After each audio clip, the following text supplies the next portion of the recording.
Romuald Le Terrier nous avait parlé de cette force qui nous guide, cette force qu'il appelait spirit. Patrice Von Hersel, notre dernier invité, journaliste et écrivain français, a rencontré Guy Tamalache, derrière l'incroyable livre « Dialogue avec l'ange ». Incroyable livre, incroyable histoire. Patrice Von Hersel, bonjour. Vous êtes journaliste, écrivain français.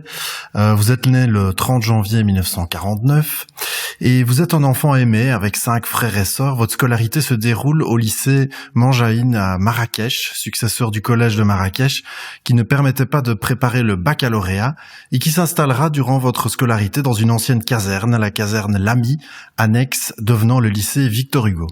À 17 ans, vous quittez le Maroc, vous intégrez l'Institut d'études politiques de Paris et vous êtes diplômé du Centre de formation des journalistes. 17 ans, c'est également l'âge où, je vous cite, vous vous sentez tenaillé par une grande angoisse de la mort. Vous faites partie de l'équipe fondatrice du journal Libération et puis vous devenez à 26 ans grand reporter pour le magazine Actuel. Ce qui vous frappe chez certains journalistes à l'époque, c'est que la surprise semble absente chez eux. Ce n'est pas cet esprit qui règne à Actuel. Vous dites qu'un reportage est réussi si celui qui l'a vécu s'en est pris plein le cœur, la gueule et le corps. Est-ce que selon vous, cette façon de voir le journalisme existe encore? Ou est-ce que la routine et le cynisme ont pris le dessus? À 17 ans, j'ai renoncé parce qu'au début, je voulais être ingénieur. Puis j'ai assez vite changé mon fusil d'épaule, je me suis rendu compte que je voulais être journaliste et à ce moment-là, mon entourage, pas spécialement mes parents, parce que mes parents c'était vraiment des aventuriers ouverts à tout, mais mon entourage m'a dit « Es-tu bien sûr journaliste ? C'est pas du tout une carrière facile, assurée. Il est certain que j'ai eu de la chance. Nous avons eu la chance dans ces années 70, 80, d'être avant Internet, parce qu'aujourd'hui, on pourrait dire, il y a des millions de journalistes ou de pseudo-journalistes. C'est très passionnant à faire, mais c'est comme si c'était sans mémoire. Ça ne laisse pas de traces. Moi, étant de la vieille école, des journalismes écrits, dans des journaux, des magazines, qui peuvent ensuite devenir des livres, je dirais, ils vivent dans quelque chose de beaucoup plus éphémère aujourd'hui. Et ça doit être, en effet difficile. C'est, voilà, je leur souhaite bonne chance. Alors que vous travaillez pour Actuel, vous découvrez dans la presse allemande un article qui parle des NDE, Near Death Experience en français EMI, expérience de mort imminente. Selon l'article, les expériences mystiques que l'on aurait au moment de mourir pourraient être expliquées par la neurochimie et ne seraient que des hallucinations, comme une overdose interne dans le cerveau. Un peu comme un défi, vous partez aux États-Unis et rencontrez le professeur Ronald Siegel à Los Angeles qui vous explique que les NDE ne sont que des suppositions. Il vous parle de la psychiatre Elisabeth Kübler-Ross, pionnière des soins palliatifs, et du médecin Raymond Moody, qui a récolté des témoignages de personnes ayant vécu des NDE. Ronald Siegel vous explique que ces personnes sont des obscurantistes qui menacent la science. Vous décidez de poursuivre votre enquête pour les rencontrer. Vous suivez sous la conduite d'Elisabeth Kübler-Ross le stage Life, Death and Transition, vie, mort et passage, aux côtés de 100 personnes, dont la moitié est en fin de vie, d'autres sont revenus du Vietnam, certains ont perdu un enfant. Ce stage change votre vision et votre façon d'être et devient une expérience fondatrice pour vous. Vous y reviendrez tout au long de vos livres jusqu'à Réapprivoiser la mort, sorti en 2016, qui synthétise un peu votre parcours, vos rencontres, les recherches sur les NDE. Pendant ce stage, vous avez le sentiment de vous trouver à la croisée des chemins de la science et de la religion, au sein d'un immense champ de recherche qui embrasse médecine et sciences humaines. Vous comprenez qu'éviter la souffrance est une illusion néfaste. Vous dites, il faut plonger dedans et la vivre à fond pour la traverser. Pourrait-on dire que c'est en vivant pleinement, en englobant les contraires souffrance, jouissance, à l'image du yin-yang, que nos angoisses liées à la mort et la vie peuvent devenir supportables? Alors oui, certainement pas nier nos souffrances, les traverser. Et ce que m'a appris Elisabeth Kübler-Ross, c'est que nous avions la capacité de nous aider les uns les autres à traverser la souffrance. Tout seul, c'est certainement très très difficile. Nous souffrons à l'autre. Si là maintenant je prends un couteau et je me coupe le doigt, ne serait-ce que ça, sous vos yeux, vous n'allez à ce point pas le supporter que vous allez m'empêcher de le faire. Ou si vous voyez quelqu'un qui va que vous ne connaissez absolument pas, un inconnu dans la rue, qui va se faire écraser par une voiture, vous avez le réflexe automatiquement de le pousser, de le tirer, de faire en sorte qu'il ne se fasse pas écraser, parce que ça vous ferait mal à vous. C'est un peu de l'égoïsme, quelqu'un. La compassion, elle passe au début par une porte tout à fait égotique. C'est vous-même que mais c'est comme ça que les humains sont entrés en résonance les uns avec les autres depuis toujours, et que nous nous sommes aidés même dans des périodes difficiles, et même si nous sommes méchants et égoïstes. C'est même notre responsabilité d'humain, puisque nous avons cette capacité-là, il faut absolument le faire. Alors là, par exemple, le séminaire de Kübler-Ross, oui, ça ne durait jamais que 10 jours, hein, mais c'était avec 100 personnes qui étaient très, dont beaucoup étaient très atteintes. Moi, j'étais pas quelqu'un qui avait spécialement souffert dans la vie. J'avais été préservé. Et le fait de s'apercevoir que quelqu'un qui a beaucoup souffert, mais qui l'a traversé, c'est un paradoxe, mais ils sont plus riches que vous. Ouais. Vous remarquez que les personnes ayant vécu une NDE changent de vie, leur cerveau ne fonctionne plus, pourtant elles se rappellent avoir vécu un état de conscience comme jamais auparavant. Le sujet vous passionne tant que vous poursuivez votre enquête, le résultat sera votre livre, La Source Noire, paru en 1986, qui connaîtra un grand succès, et pourtant vous aviez peur avant la sortie de l'accueil qui serait réservé à l'ouvrage. Comment vous expliquez vos appréhensions et puis ce succès? C'était quelque part trop beau pour être vrai, c'était quand même. Mais c'est à ce moment-là que j'ai un peu appris qu'il faut jamais dire que la mariée est trop belle. Dire non, c'est trop beau, c'est pas possible. Non. Si vous dites ça, vous vous préparez mal à accueillir la vie qui est encore plus belle que ce que vous imaginez de plus beau. Donc il faut absolument, moi c'est comme ça que j'ai éduqué mes enfants, en leur disant bon, ça peut être dur, ça peut être difficile, mais en réalité quand c'est beau, c'est bon à prendre, ça peut être encore mieux. Et alors pourquoi ça a eu du succès? J'avais été guidé par un bon ange gardien. Il est vraisemblable que le même livre 10 ans avant, ça n'aurait pas du tout fonctionné. C'était comme si la vie avait fait que c'était tombé sur moi. Je pense pas que je sois plus exceptionnel que quelqu'un d'autre, hein, mais ça a pu se refermer un peu après, et puis ça s'est rouvert. Les sociétés sont des êtres vivants. En 1996, vous publiez La Source Blanche, écrit en parallèle avec Le Cinquième Rêve, qui raconte, La Source Blanche, l'incroyable histoire derrière le livre Dialogue avec l'ange. Pour nos auditrices et auditeurs qui ignoraient de quoi il s'agit, Dialogue avec l'ange est la transcription de 88 entretiens menés durant la Seconde Guerre mondiale en Hongrie et reçus d'un maître intérieur ou d'un ange par l'artiste Anna Dallos en compagnie de son mari Joseph Kreutzer et de ses deux amis Lili Strauss et Gita Malache. C'est justement Gita Malache, seule survivante du quatuor, puisque Joseph, puis Anna et Lily ont été déportés et sont décédés dans les camps de concentration, qui vous contacte par l'entremise de votre amie Jeanne Grusson. Vous trouvez du temps en mars 1990 pour vous rendre dans la vallée du Rhône, à Tartaras, où vous avez une discussion passionnée avec Gita Malache, mais ce n'est véritablement qu'en 1991, à la suite de son infarctus, que débutera votre courte collaboration. Elle vous propose d'écrire le scénario pour l'adaptation cinématographique des dialogues avec l'ange peu avant de décéder. Vous vous retrouvez avec un gros classeur de consignes et les adresses de Vera Zekeli, une artiste qui a vécu avec les 4 à Budapest, Aggie Peter, une ouvrière qui a échappé au camp de la mort, et Eva Danos, qui a assisté à l'agonie de Anna et Lily et survécu par miracle. En les rencontrant, vous comprenez que les points de vue sur cette histoire divergent sur la version donnée par Gita Malache. Alors comment on concilie un peu tout ça au sein d'un livre finalement ? Ça diverge, c'est-à-dire que, évidemment, il n'y a jamais 2 témoignages parfaitement superposables. Gita, qui était donc la survivante, ça avait été une championne de natation, une femme forte. Quand elle m'a reçu la première fois à l'âge de 85 ans, m'a servi un double bourbon sec qu'elle s'est avalé aussi. Elle n'était pas alcoolique, mais elle était costaud, et elle n'avait pas sa langue dans sa poche, comme on dit.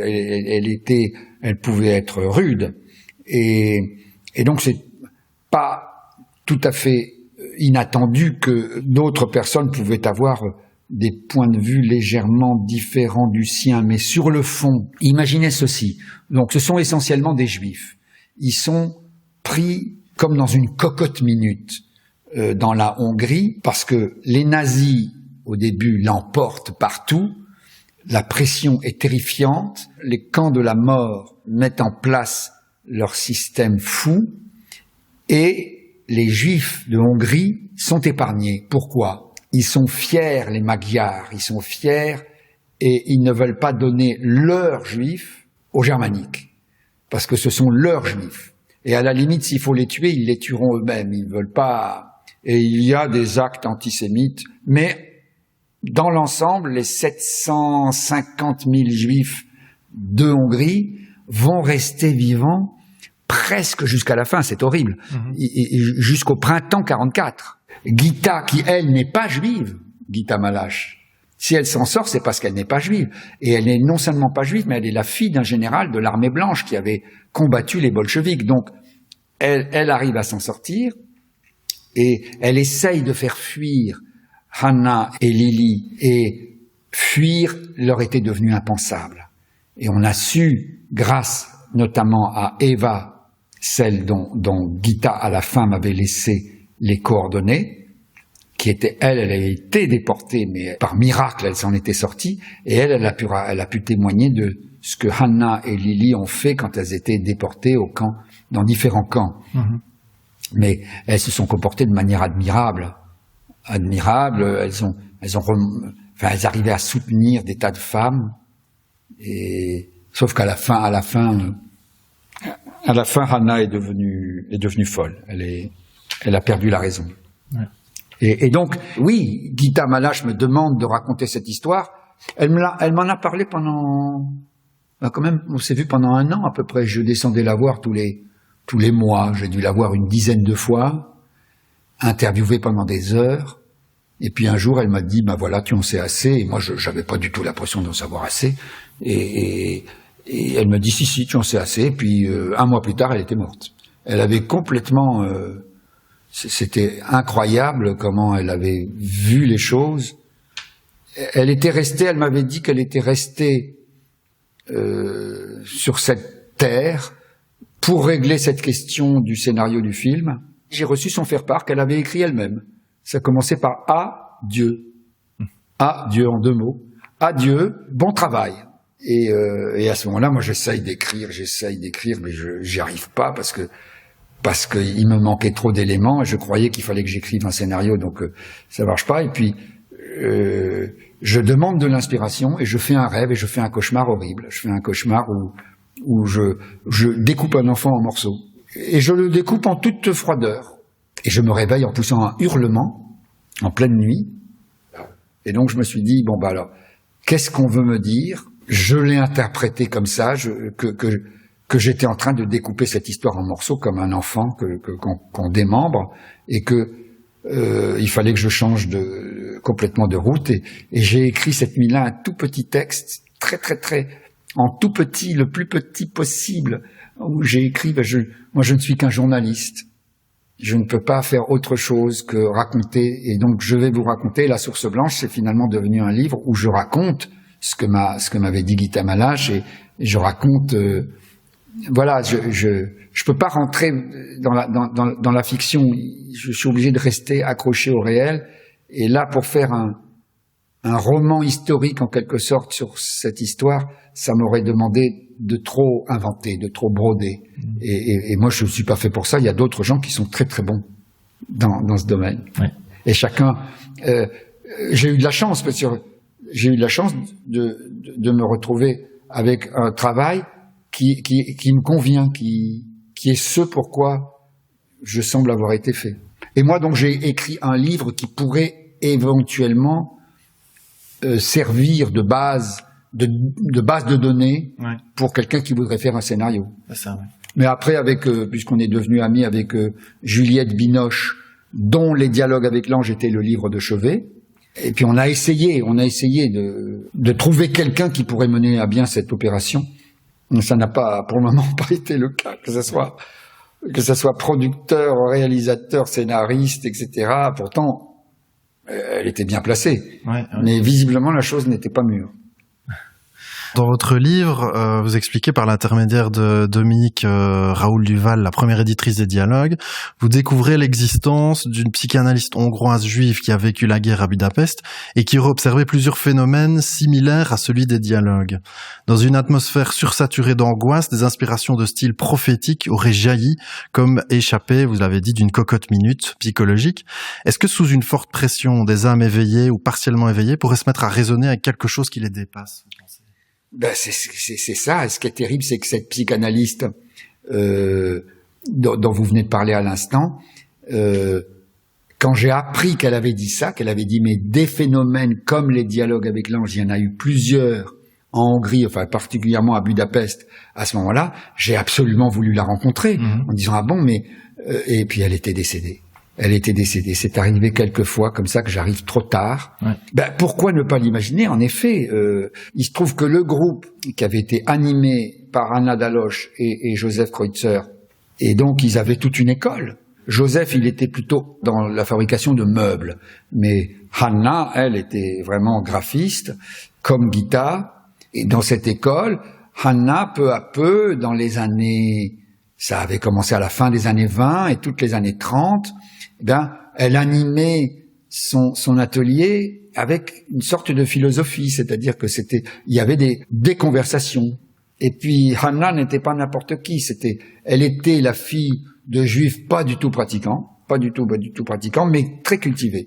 Et il y avait toutes sortes d'ouvrages, et chez ces gens-là, on lisait des livres de spiritualité indienne ou chinoise. L'effet cocotte minute sur ce petit groupe s'est avéré positif, harmonieux et même créatif, voire même prophétique, parce que ce qui est dit dans les dialogues avec l'ange. Alors, Hanna prétendait que c'était pas elle. Elle s'est transformée en médium, on pourrait dire. Oui. Il y a toutes sortes de degrés dans la médiumnité. Il y a des gens qui sont médiums en écriture automatique. Il y a même des médiums qui parlent en dormant. Il y a le cas fameux du mari de Maggie Lebrun, une femme qui ensuite a écrit tout ça aux éditions Robert Laffont. Les paroles qui arrivaient et qu'elle transcrivait, ça arrivait par la bouche de son mari qui dormait. Alors lui, quand il se réveillait, il se rappelait rien.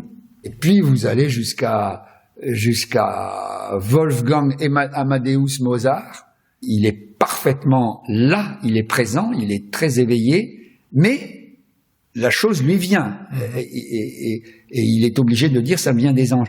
Eh bien, Hanna Daloche, c'était un peu ça. Gita insistait beaucoup pour me dire attends, elle n'était pas en transe comme le médium ferme les volets, allume une bougie, on est dans l'obscurité, puis tout d'un coup, la personne se met à avoir une autre attitude, et puis même elle change de voix. Ouais. Gita Malache me disait, écoute, pour te faire une idée de la façon dont ça se passait, nous, l'impression qu'on avait, c'était comme si on est une bande de copains, mais il y a un soir, alors tu es particulièrement en forme, et tu te mets à dire des choses que tu dis pour la première fois, et dont tu avais pas l'idée avant de les dire. C'est pas prémédité, un truc, tiens, je vais leur balancer un machin. Non, ça arrive, et les autres trouvent ça vachement intéressant ce que tu dis. Tu peux leur dire, mais j'en avais pas l'idée moi-même. Mais voilà. Et Hanna était comme ça. Elle était tout à fait consciente, au point que ensuite elle pouvait corriger le texte. Ah ben non, c'est pas exactement ce mot. Je n'ai pas trouvé, ma bouche n'a pas trouvé le mot qui était suggéré. Mais c'était plutôt, et alors elle pouvait corriger. Elle pouvait corriger le texte, mais à l'évidence, c'était pas elle qui l'avait inventé. Ou alors, de toute façon, ça pose la question de l'inspiration en général. Un poète qui se met à déclamer des vers qu'il n'a jamais dit avant, ça lui vient d'où? C'est comment ça se passe? C'est un mystère. C'est un mystère, mais là, on est en plein dedans. Ou les rêves aussi, hein, comment les rêves arrivent. Comment arrivent les rêves, oui, tout à fait. Merci beaucoup, on arrive au terme de cet entretien. Alors, j'ai l'habitude de laisser le mot de la fin à l'intervenant, quelque chose que j'aurais oublié de vous demander ou que vous aimeriez dire pour conclure. Ma peur de la mort, qui était bien réelle, et qui correspondait à un certain âge et aussi à une certaine situation, parce que nous étions des rapatriés du Maroc, que je voyais mes parents devenir pauvres, et que le rapport entre un appauvrissement et la mort était pour moi extrêmement pénible et angoissant. Mais ce qui avait effacé ma peur de la mort, c'est pas mon enquête sur les NDE. Ce qui a effacé ma peur de la mort, je peux le dire, alors c'était tellement manifeste qu'il y a pour moi pas contestation possible, c'est le fait d'avoir rencontré la femme de ma vie. Quelquefois on dit l'amour est plus fort que la mort, mais on se dit oui, mais c'est une belle formule poétique, mais moi je l'ai vraiment vécu, c'est-à-dire que pourtant j'avais été marié, mais quand j'ai vraiment rencontré la femme de ma vie, et que là c'était vraiment un grand amour et partagé, et ça doit être un peu vrai parce que 50 ans plus tard, on est encore ensemble, sans qu'on se dise grand-chose, je me suis rendu compte que l'angoisse avait disparu. Et quand j'ai réfléchi à mais comment cette angoisse a-t-elle disparu et de quelle façon et à quel moment, et je me suis rendu compte que c'était tout simplement à partir du moment où notre amour a été échangé et réciproque. Enfin, je veux dire que, à ce moment-là, ça s'est effacé. Je peux pas l'expliquer, mais je ne peux que le constater. Merci beaucoup. Merci à vous. Ici, depuis notre passé, notre présent, notre futur, une seule force était à l'œuvre. L'amour. Vaste sujet au cœur duquel nous sommes tous immergés. Et je ne suis pas le dernier, bien sûr. Mais c'est une autre histoire que je vous raconterai peut-être une prochaine fois.